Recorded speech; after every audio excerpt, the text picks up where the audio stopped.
We needed wood to build the base frame, and a year before, a storm took down a few trees in a forest that is literally only a 2-minute walk away from this cabin. The forest owner asked me if I wanted the trees, and when I looked at them, I discovered they were black alder trees. So I looked up black alder, and it looks like it is known for its natural resistance to rot and decay, especially if it is not in direct contact with soil. This makes it a solid choice for the elevated frame of the cabin.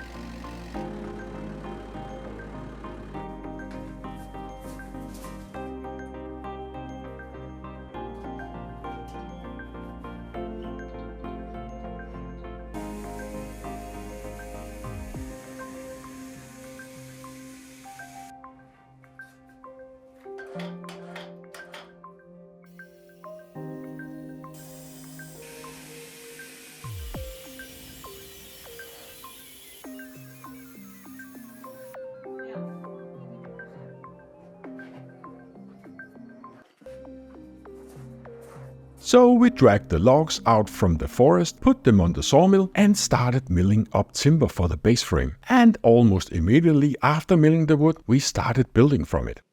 Even my mother, who has absolutely no experience with or interest in woodworking, asked me if the wood didn't need to dry before I could use it. I think we need to take a little wood history lesson.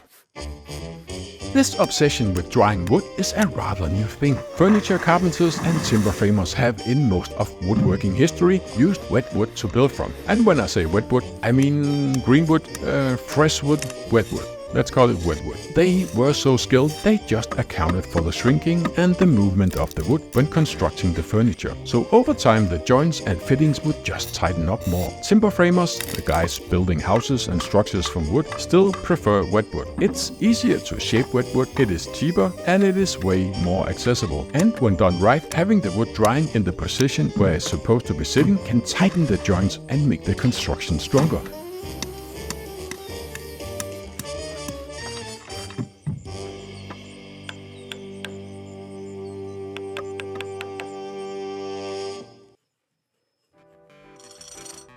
Unfortunately, I'm not an experienced timber framer. I don't make the fancy joinery that I would like to make. The most fancy joints I'm currently making are half-lap joints, which is basically removing half of the materials on both pieces so they fit together. That's a pretty effective joint in many cases, and I'm using it a lot in this base construction. We slam the base together with big wood screws and wood glue, and we don't tighten it or screw it to the anchor posts in the ends yet, allowing it to move a little bit over time.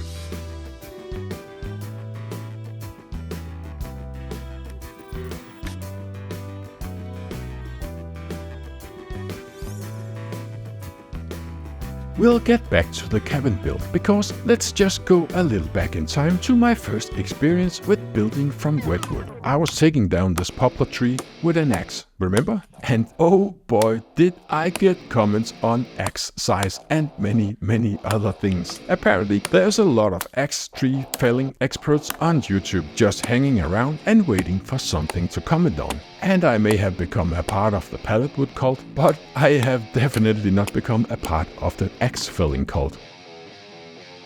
At least not yet.